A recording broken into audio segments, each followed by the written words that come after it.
I'm willing to put my life on the line to do what I have to. But it has to be mine, no one else's.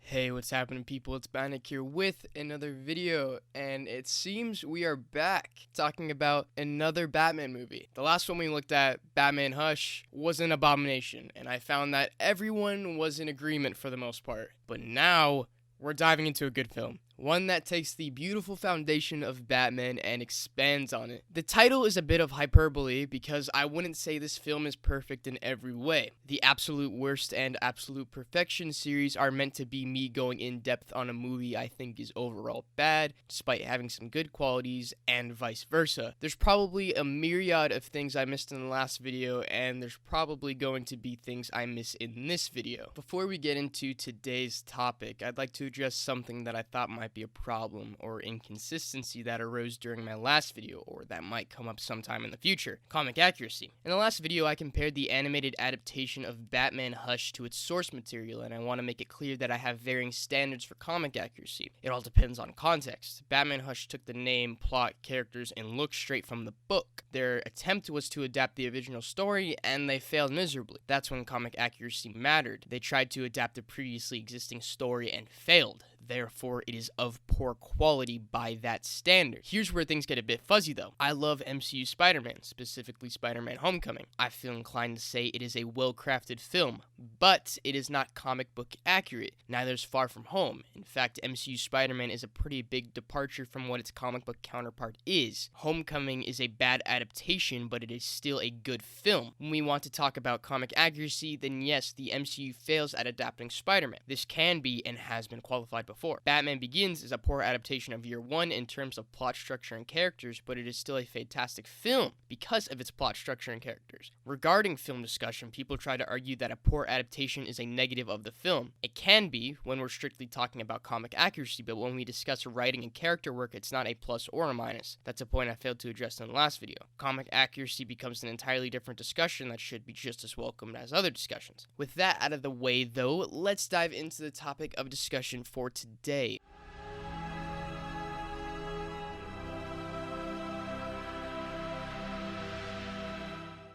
A quick history lesson. Batman Gotham Knight was a straight-to-DVD release in 2008. The film is split into 6 different parts, or episodes, each episode made by a different Japanese art studio. The film is recognized as the bridge between Batman Begins and The Dark Knight, but the producers have said it's not necessarily canon, especially when there are noticeable continuity errors, such as Wayne Manor still being not burnt down, but this could easily be seen as a standalone Batman adventure, regardless. Kevin Conroy is back as Batman, so that's already a plus. If you haven't seen the last video, I went in depth on Batman Hush, looking at the smallest details, portrayal of the characters, and overall writing to determine how all those things ruin the film. I'll be doing the same here, but in a positive light, because this anthology is genuinely amazing. I watched it when I was little, and I revisit it at least every month to gawk at how brilliantly crafted the product is. Hopefully I'll be able to convince you of the same. This video will be rather lengthy once again, so if you feel inclined to take a break and come back after another time, each episode will be split up into sections, with timestamps provided in the description. But without further ado, let's dive into this magnificent journey. Out of the 6 episodes, this one has the worst animation, but it still manages to achieve the scope, style, and scale of Gotham that other films lack. We're at a rundown skate park with 4 young kids. They all have a story to tell each other, each kid thinking their story will top the rest. We open on the first kid, Porkchop's story, as he skates through the muddy docks of Gotham. The entire place is almost in ruins, with broken cars in the water, drunks stumbling around, and buildings that look like they violate every health code possible. Porkchop skates right into a black figure, falling to the ground. Despite his small stature, he's still terrifying, mouth open, revealing jagged teeth, almost as if this thing isn't human. Porkchop is terrified as the black figure comes closer, ready to kill him, until a black spiral comes out of nowhere, disarming the figure. It moves up from the ground, forming a body, the Batman, except not the one we know. This one is almost portrayed as a vampire, with glowing red eyes and sharp teeth. Porkchop is no longer afraid, despite this terrifying creature in front of him, because he knows this is Batman. He moves like a shadow, sinking into the ground and reappearing as he fights the man in black. Porkchop is staring in awe at the entire thing. Batman manages to steal the belt off the Man in Black, but not before he throws a flashbang, making his escape into the river. Batman screeches like an animal before he becomes a black puddle, disappearing to pursue the Man in Black. Our next kid, Mish, has an entirely different encounter. We open her story on a beautiful shot of Gotham in all of its bustle and golden glory. There's so much detail in this one establishing shot, showing that Gotham is a massive playground with so much to explore. Mish skates through the streets, bumping into as many people as possible until a cop grabs her. Before any questions can be asked, our Man in Black comes shooting through the air with a jetpack. He lands in the street, roaming around to see if there's any danger. The police let go of Mish and attempt to apprehend the Man in Black. He grabs a hostage and flies off. Then Batman flies through the air after the Man in Black. There's something different this time though. He's an actual bat, flapping wings and all. He rescues the hostage and brings her to the cops. Once again, Batman is seen as a literal animal, a man bat, if you will. He lifts off and catches the Man in Black, hurling his jetpack into the distance. Batman lands in front of the Man in Black and slashes his head off. Yo, wait a minute. Batman never cut nobody's head off. Everybody knows he don't ever kill nobody. I'm making it more colorful. We cut back to her story as the Man in Black flees and Batman continues the chase. They continue their battle all the way to the river as Mish followed them. The Man in Black dives into the river, making his escape. Batman flies off. Mish and Porkchop make the connection that her story takes place right before his story. Now we're back at the beginning where the chase began, but this time through the eyes of Dander. We open on the top of a building, presumably a tourist attraction or some sort of hangout spot for citizens who want to escape the drab sidewalks of Gotham. The elevator explodes and our Man in Black walks out with 2 firearms, demanding the people of their valuables. Before anybody can move, a giant gyro comes into view and a robot like Batman drops onto the building. This time Batman is actually talking, but it seems he's an actual robot. Batman's hand transforms into a laser and he fires at the Man in Black, destroying one of his guns. They engage in close combat and Batman gives him a mean right hook, knocking him off the building, only for the Man in Black to activate his jetpack. Batman leaps off the building like the Hulk and begins his pursuit. We're now fully caught up. Our last kid, B-Devil, is disappointed. His friends all have something to tell while he has nothing. Then, suddenly, the Man in Black crashes through the window of the skate park, followed by a bloodied Batman, this time looking normal, almost like the New Adventures of Batman design. The Man in Black activates a smoke bomb, clouding the room. He picks up a shard of glass, ready to kill, before he's able to stab Batman.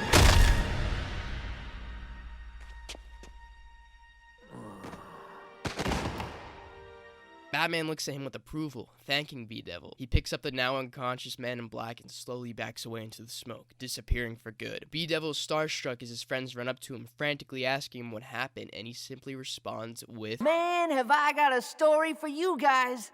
There's only 2 problems in the form of plot contrivances that arise during the short. How did Mish keep up with Batman and the Man in Black all the way to the docks? She's a really fast skater? Press X to doubt on that one. In Dander's story, Batman punches the Man in Black off the building. Did Batman know he had a jetpack? Because if he didn't, it seems like Batman meant to kill him. This is one of 2 shorts that helps build Gotham as a character. It helps personalize this vast city of nameless faces. It helps show the people of Gotham aren't entirely helpless. Batman would be dead without that kid. All of the other kids tell these stories of shock and awe of this devil-like creature. And sure, B-Devil thinks that's all awesome, but what amazes him even more is seeing this man, not a vampire, devil, robot, or shadow, but a man fighting against this evil and seeing that he can too. Batman is a beacon of hope to so many people. When that light shines in the sky, this mortal man steps up to show the people of Gotham that there will be another tomorrow. Nice work, kid. Looks like I owe you one.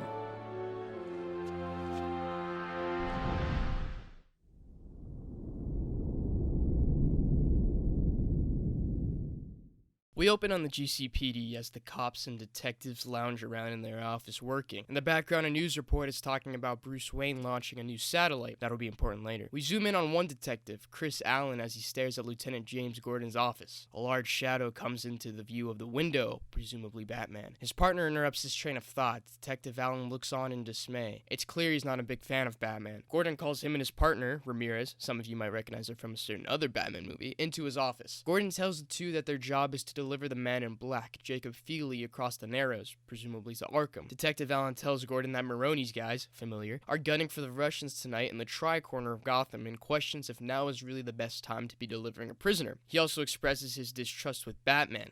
Gordon tells him he'll learn to trust him. The shot is slowly swarmed with bats as a means of fading to black. Where this wouldn't work in live action, it works perfectly here. I'd like to think the bats swarming the screen represent Batman's presence in Gotham. He's everywhere, involved in everything. This is a great method of visual storytelling. We don't need to be told everything by the characters' words because their actions are equally significant. As we pan down from the vibrant city into the dirty streets, our detectives race by some newspapers, splashing them onto the screen, showing that a gang war between Maroni and the Russians rage on. Alan and Ramirez argue about Batman. The scene tells us everything we need to know about these two characters and how they fit into the story. Ramirez tells Alan that things have changed for the better because of Batman. While she says this, we get this beautiful shot of Batman overlooking a colorful Gotham. This shot seems to be a tribute to Jim Lee's work. This is fan service done right. Hush, Batman. Hush. Fuck you. They roll up to the bridge leading to the Narrows. They talk to the police officer overlooking bridge management. He reminds them of the breakout, a reference to all of the prisoners being released in Batman Begins. He tells them that the entire island is asylum grounds and to be extremely careful. Anybody they happen to see are inmates. This leads me to believe Arkham City might have taken some inspiration from this. As they drive through the Narrows, the screen is quickly changing from cops to Feely and to the inmates outside, back and forth. They all look psychotic, and all of a sudden we're in a horror film. They pull up to the asylum and pull Feely out of the car. He looks on in horror at the doctors, who seem to have disturbing smiles and distorted faces. Welcome back, Jacob. Later, Ramirez and Alan make their way back to the mainland. Alan says he might transfer because there's been no progress in stopping the gang war. He says their unit is stuck running errands for a vigilante. Anna pulls over in frustration, claiming that being an honest cop is an asset during these times in Gotham. Another reference to all the corruption in Batman Begins. She says because of Batman, she's not ashamed of being a cop anymore. We pull away from the two to a graffitied wall, revealing that they pulled over in the Tri-Corner apartments. And what might be going down in the Tri-Corner? That's right, Maroni versus the Russians. Alan quickly realizes that both parties have pulled up and they're right in the middle. Alan and Ramirez duck down as both gangs argue about their turf. They begin lighting up the Tri-Corner, men dying left and right as Alan calls for backup. The Russians pull out a rocket launcher and shoot the car in the middle. Before being consumed by flames, Alan is whisked away onto one of the apartments. He looks up to see Batman towering over him like a god. Batman jumps down into the action as Detective Alan looks on. We cut to the ground where Ramirez gains consciousness. She sees Batman in the distance, pouncing on the Russians. He moves so elegantly, dismantling the criminals with ease. She looks to her side to see Maroni with a bloody grin pick up a gun. He takes her hostage. She looks back into the flames to see Batman. The music kicks into an operatic roar, almost like a god has come down from the skies to help the people. He slowly walks through the fire, unfazed. Maroni doesn't let up though. Alan jumps down from the building, hoping to help the situation. He looks at Batman, still doubting he'll be able to save his partner. Batman lunges at Maroni, taking him down. I'll do it! I'll do it! No, you won't. He gives his approval of the two cops before grappling away. Once again, we have another short that shows the perspective of someone other than Batman. It builds that foundation of Gotham City I was talking about earlier. It tells us everything we need to know. Something I've always thought about with Batman stories. How does Batman constantly have so much to do? Why is Gotham constantly in peril? Well, there's chaos at almost every turn. Gang wars, police corruption, and playing criminals just preying on the innocent. Another good example of showing how much really happens in Gotham is Tom King's Batman Annual Issue 3. Batman is doing something every day, whether it be helping old women cross the street or slaying dragons. To those who wish to write stories about Batman, please make sure you pay close attention to the character that you never knew you had, Gotham. The city includes all walks of life that all have their own unique story and character. The Nolan trilogy, the Raimi trilogy, this movie, all make a character out of the setting. That is an incredibly important asset in telling a comic book story, or even a non-comic book story. That's one of the failings of the Star Wars sequel trilogy or Avengers Endgame. The power status of the Resistance, New Republic, and First Order isn't very clear. We don't know what kind of grasp these factions have on the galaxy because nothing tells us. In Endgame, we have no clue how the normal people respond to the Avengers failing to stop Thanos. Last time we saw them in Civil War, people weren't really big fans of them. This should be on the list of must-haves when writing a story. Make a character out of your setting. You're MCU, aren't you? Gordon Squad. Lieutenant Gordon is a good judge of character.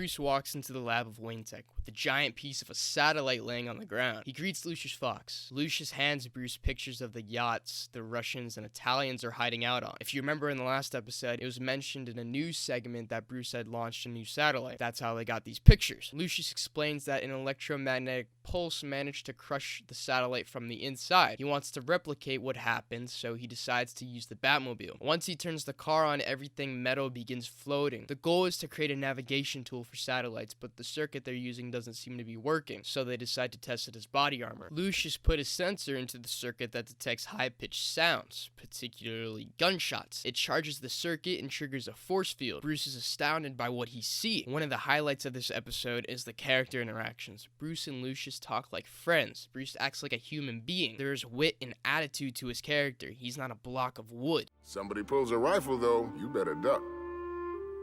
Now, why would someone want to shoot me, Mr. Fox? Let's just say your boyish charm might not work with everybody.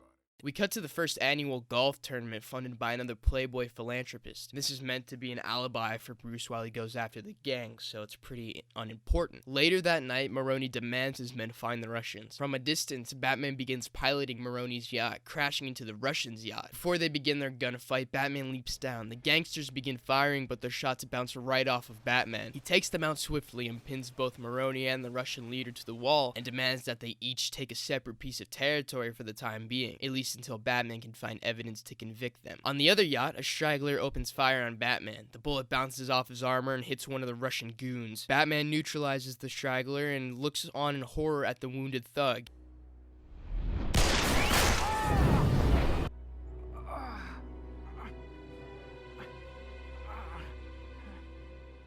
You broke him, you bought him. He grabs the injured goon and grapples away to rush him to the hospital. When they get to the hospital, the thug tries escaping, but Batman captures him, getting him into the hospital. Later on, Bruce gives the circuit back to Lucius, telling him it works too well. It works too well. I'm willing to put my life on the line to do what I have to. But it has to be mine, no one else's. This is easily one of the best episodes and possibly my favorite. Bruce has this composure that's almost unshakable until he almost gets somebody killed. I think this cements the idea that saving people comes above everything in Batman's eyes. He could easily possess the highest tech possible, but not without consequence. Going a bit superficial, the animation is stellar. The lighting gives off a beautiful glow that helps pop the colors in a shot, so we don't get these dull, gray, ugly scenes you see in other animations. I like to think of this episode as a day in the life of story. Batman is constantly improving and building onto his ever-growing arsenal, similar to how the city is constantly filling up with more and more evil. He has to adapt. There's never really a point where he's stagnant, and I think that's what makes a lot of his stories so authentic. This helps extinguish any repetition possible. Sadly, many writers still haven't adapted to that idea of relevant change. I think the prime example of good progression is James Tynion's Detective Comics Rebirth run. The story is constantly being built upon while the characters and relationships develop. It's like a TV series. It presents such an interesting evolution of the Batman mythos worth covering later down the line.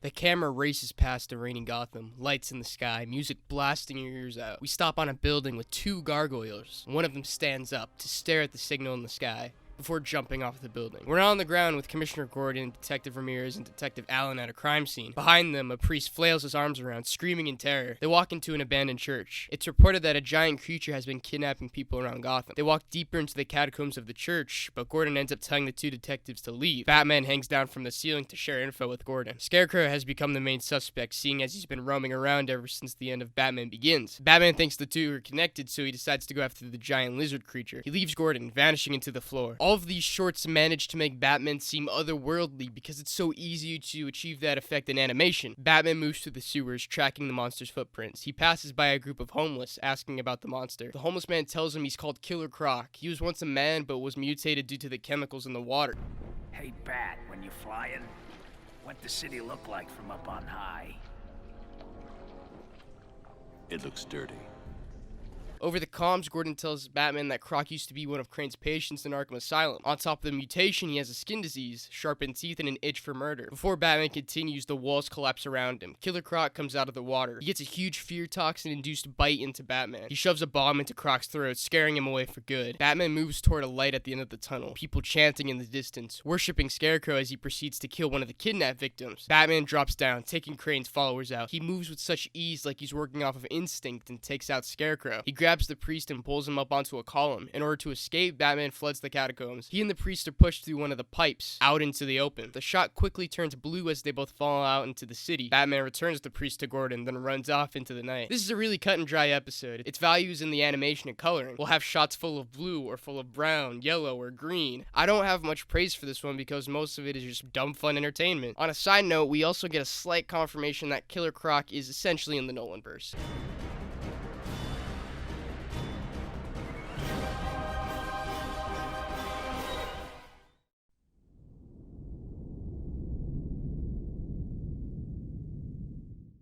We've made it to one of the best ones. Gunshots light up the dark sewer tunnels. A scared man runs from what seems to be a deluge of bats. He continues running as an injured Batman makes his way through the sewers. It's safe to assume that this takes place right after the last episode, seeing as Batman is still injured from his fight with Killer Croc. We can also assume the man running got at least one shot into Batman because he seems to be much more injured than we last saw him. He's hunched over, moaning in pain with blood dripping from his side. He rips his costume and puts a heating pad over his wound to seal it.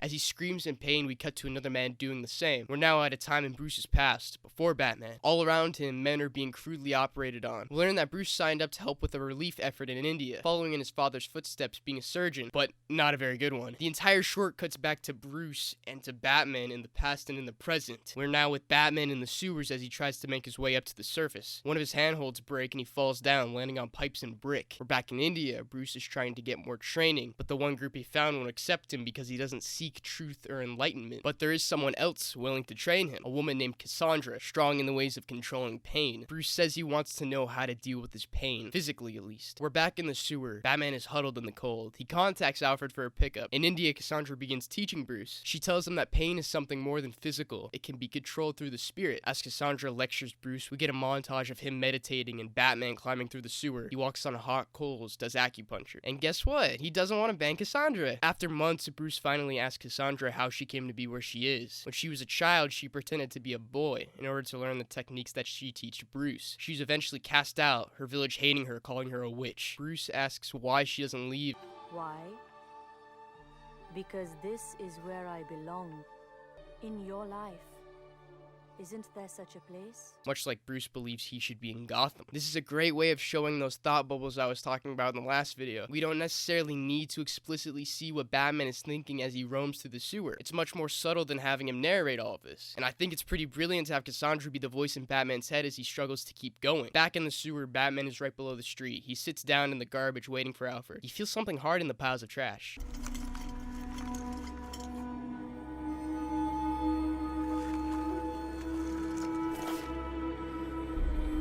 Begins digging more into the trash, finding more and more guns. Bruce wakes up to hear something outside. The villagers are harassing Cassandra. They shame her for teaching an outsider what is not his to know. She says their ways are free for everyone. Before they can attack her though, Bruce stops them. They hit him with sticks and glass bottles, but it doesn't faze him in the slightest. He takes them all out as Cassandra watches in disappointment. Later, she tells Bruce he needs to leave. He's learned what he wanted to and no longer needs to stay. As he leaves, Cassandra says she's failed him. He wanted a way to deal with pain, but his pain is beyond her abilities. No matter what she does, Bruce's pain will lead him down a path he ultimately desires. We're back in the present. Batman has pulled at least a dozen guns from the trash, holding them in his arms, as though each of them is a dead person. So many lives taken, so many cases unsolved, all of them going over his head. Batman looks on as though this is his fault. Alfred yanks the sewer grate from the ground with the Batmobile. He reaches down for Batman, but he just stands there with all of the guns in his hand. Sir, give me your hand.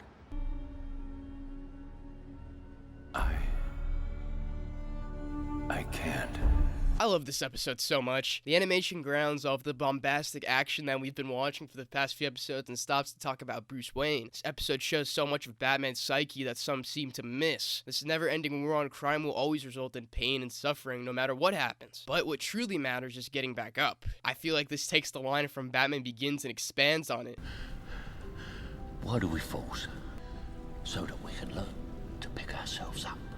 Batman chooses to carry this burden with him. He had no hand in all of those criminals getting away with murder, but he believes he does. I think choices like those make him so compelling. Bruce trained with a myriad of people, learning so many things and taking in so many different perspectives, which all helped to mold him into who he is. They all helped in creating Batman. I've always been a sucker for early Batman stories where he's just now finding his footing and goes through so many struggles. Like I said earlier, Batman is ever changing, constantly bettering himself, both as a vigilante and as a person.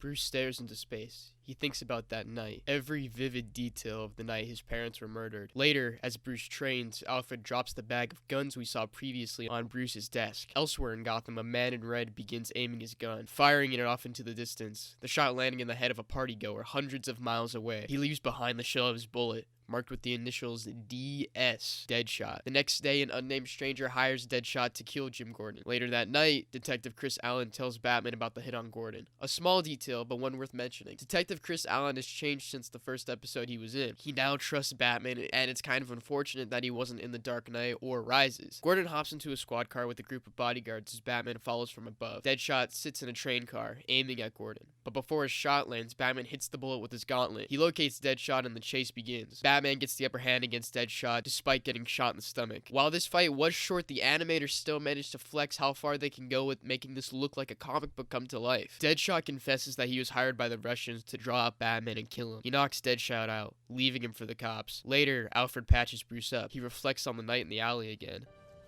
It was just like that night in the alley, Alfred. The closeness of the walls, the gunfire. It seems I've been trying to stop those two bullets all my life. It's a fool's dream, Alfred. Sometimes I think I should just be done with it.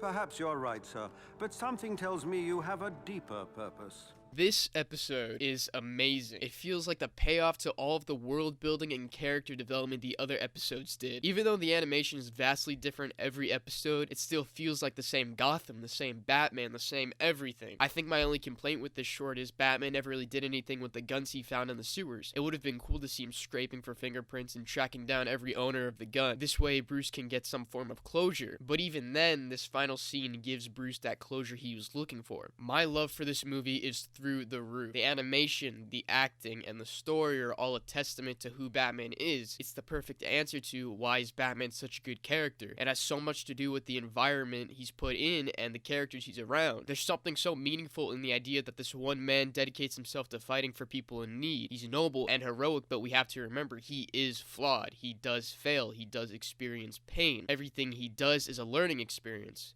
We see the perfect amount of growth from Bruce. His actions are clearly defined and there's good reasoning behind every choice he makes. He doesn't take the high power circuit because he's putting more lives on the line. He doesn't leave Gotham because that's where he feels he belongs. Batman isn't Batman without Gotham because this city is its own character. You can tell a good story without going in depth on your setting, but Batman thrives off of that. We've learned about Gotham, now let's learn about Bruce Wayne. World building is this film's strong suit, and I don't think I'm wrong when I say that it's near perfect. Yes, there are some holes sprinkled into the plot here and there, but they don't destroy the story. It still manages to function with a few loose screws. I wish modern animation would do more stuff like this. I miss looking at heavily detailed and beautiful animation with an interesting story and likable voice cast. I honestly can't figure out why DC would ditch this approach to some of their properties. Imagine a Superman movie like this. When was the last time we got a genuinely good Superman movie? One that really speaks about the character as a whole like this one does for Batman. I highly suggest you pick up a copy of Batman Gotham Knight on Amazon for $10. The whole thing is on YouTube. It's one of the first results that comes up. There has to be some way to tell DC that these current animated movies aren't working. We want that old style of standalone, character-defining, comic book adapting animated film. That's gonna do it for today's video, ladies and gentlemen. If you did enjoy, make sure to subscribe if you want more of my content. If you want more videos like these, if you want me to cover a certain animated movie, I will gladly do it. Leave your suggestions in the comments below. And what are your thoughts on Batman Gotham Knight? Do you love it? Do you hate it? Have you heard of it? Is this the first time you're hearing of it? Let me know down below. And yeah, that's gonna do it for this video, and I will see you guys in the next one.